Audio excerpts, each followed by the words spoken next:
The Last Lesson by Alphonse Daudet. I started for school very late that morning and was in a great dread of scolding. For a moment, I thought of running away and spending the day outdoors. It was so warm, so bright. The birds were chirping at the edge of the woods, which made it all more tempting. But I had the strength to resist and hurried off to school. When I passed the town hall, there was a crowd in front of the bulletin board. I thought to myself, what could be the matter now?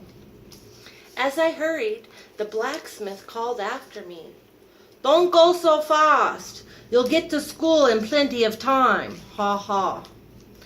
I thought he was making fun of me. I reached Mr. Hamill's little garden all out of breath. Usually, when school began, there was a great bustle, which could be heard out in the street. Lessons repeated in unison, the opening and closing of desks, and the teacher's great ruler rapping on the table. But now it was all so still. I had counted on the commotion to get to my desk without being seen. But, of course, that day, everything was just as quiet as Sunday morning. Through the window, I saw my classmates already in their places, and Mr. Hamill walking up and down with his terrible iron ruler under his arm. I had to open the door and go in before everybody. You can imagine how blushed and how frightened I was. But nothing happened. Mr. Hamill saw me and said very kindly, "Go to your place quickly, little Franz. We were beginning without you." I jumped over the bench and sat down at my desk. Not till then, when I had got a little over my fright, did I see that our teacher had on his beautiful green coat, his frilled shirt, and a little black silk cap, all embroidered, that he never wore except on inspection and prize days. Besides, the whole school seemed so strange and solemn.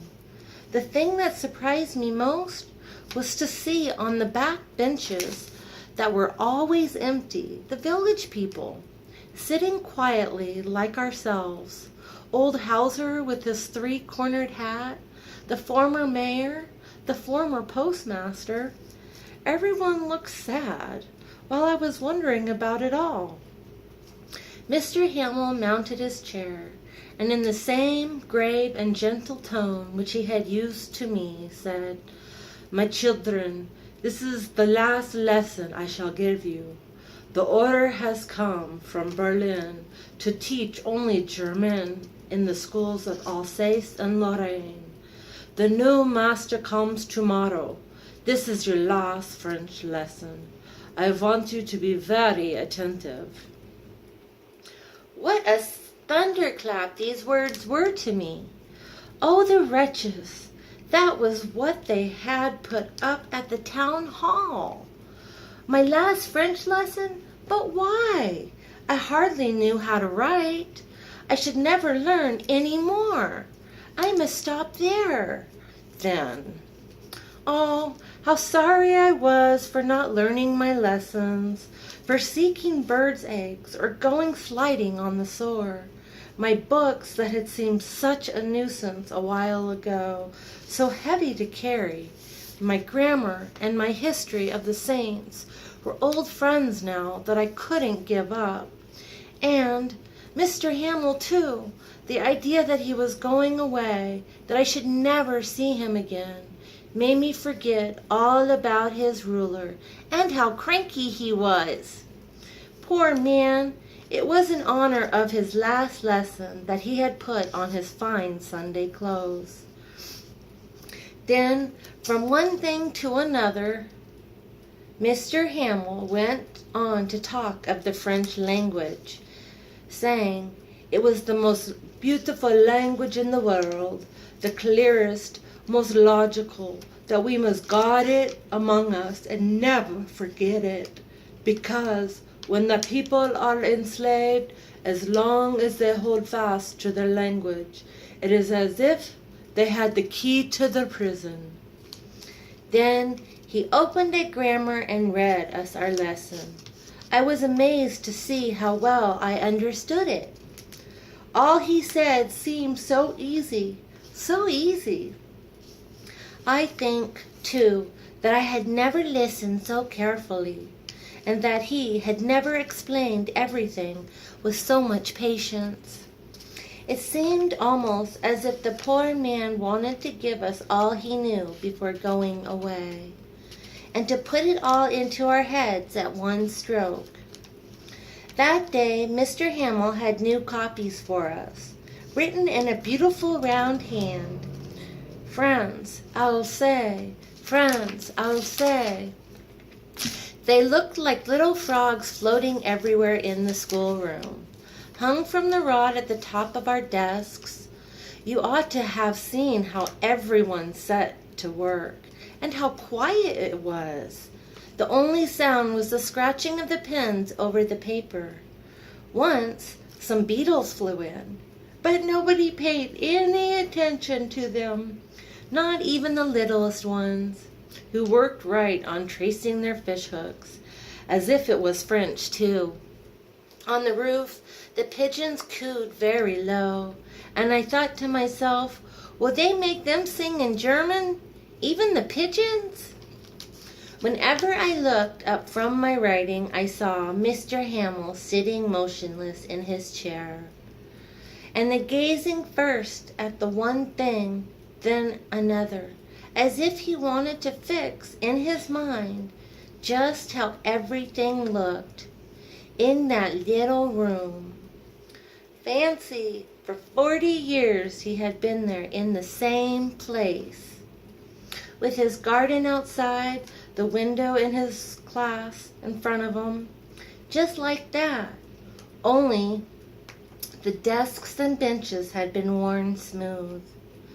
The walnut trees in the garden were taller, and the hop vine that he had planted himself twined about the windows on the roof.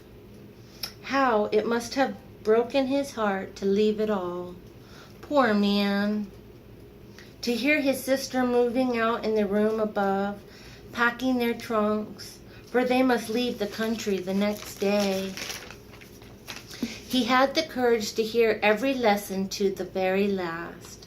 After the writing, we had a lesson in history, and then the babies chanted their ba, bee, bye, bo, boo. Down there at the back of the room, old Hauser had put on his spectacles, and holding his primer in both hands, he spelled the letters with them. You could see that he, too, was crying. His voice trembled with emotion, and it was so funny to hear him that we all wanted to laugh and cry. Oh, how well I remember it. That last lesson. All at once the church clock struck 12. Then the Angelus. At the same moment the trumpets of the Prussians, returning from drill, sounded under our windows. Mr. Hamill stood up, very pale in his chair. I never saw him look so tall. My friends, he said, but something choked him. He could not go on. Then he turned to the blackboard, took a piece of chalk, and, bearing on with all his might, he wrote as large as he could, Viva la France. Then he stopped and leaned his head against the wall, and without a word, he made a gesture to us with his hand. School is dismissed. You may go.